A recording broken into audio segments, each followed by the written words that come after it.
Noon, mafia at yakuza ang organized crime na kinatatakutan.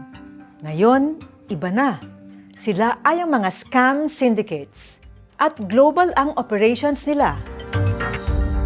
Hello, ako si Marites Vitug, Editor-at-Large ng Rappler. And this is Hindi Ito Marites. Hindi ito chismis. Everything I discuss here is based on verified info. In other words, hindi marites. Nakatanggap na ba kayo ng mga tila accidental messages sa inyong mga social media accounts? Yung hindi nyo kilala ang nagpadala ng mensahe. Tapos kung sumagot kayo, nagiging friendly yung sender at nakikipag-chat. Yan ang usual na umpisa ng love scam. Pag i-check nyo ang profile photo niya, maganda o gwapo. Tapos yung mga post niya, sosyal. Designer bags at clothes ang gamit. He or she hangs out sa mga mamahaling restaurant at mall. Magpapatuloy ang mga chat ninyo. Aabot ng mga ilang buwan at magiging comfortable kayo sa bago niyong social media friend at tila nade-develop ang romansa. Pag nakuha na niya ang tiwala niyo, ikukwento niya ang super successful na investment niya sa cryptocurrency or digital currency. Eenganyohin kayo na mag-invest dahil malaki raw ang kita. Papadalan kayo ng website na platform ng cryptocurrency. Fake ito. Lahat ng perang ilalagay nyo dito ay hindi nyo na makukuha.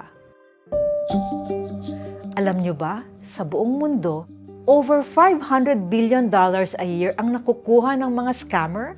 Ayon sa isang estimate, kasinlaki na ito ng industriya ng droga worldwide. Ang mga scammer ay nag-ooperate sa mga bansa dito sa Southeast Asia, Myanmar, Cambodia, Laos at Pilipinas. At ang mga biktima ay nasa Amerika, Africa, Canada, China at iba pang bansa. Naalala niyo ba ang mga Pogo compound na ni-raid sa Bamban Tarlac at Porac, Pampanga? Doon nagtatago ang mga scammer. Galing China ang mga nagpapatakbo ng scam. Ang tawag nila dito ay Shuzhou Pan. Sa Ingles, pig butchering.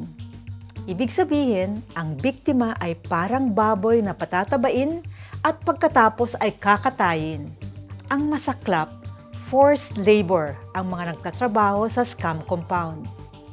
Naaakit sila ng mga fake na online ads. Kesyo malaki daw ang sweldo at libre ang airfare papunta sa bansa kung saan nandun ang scam hub. Kapag hindi nila na-meet ang quota nila, sinasaktan sila, tinotorture sila gamit ang electric baton. Kaya mag-ingat tayo. Mag-develop tayo ng sarili nating scam radar para tayo ay laging on high alert. Para sa buong storya ng isyung ito, i-download ang Rappler Communities app at sumali sa Global Affairs chat channel.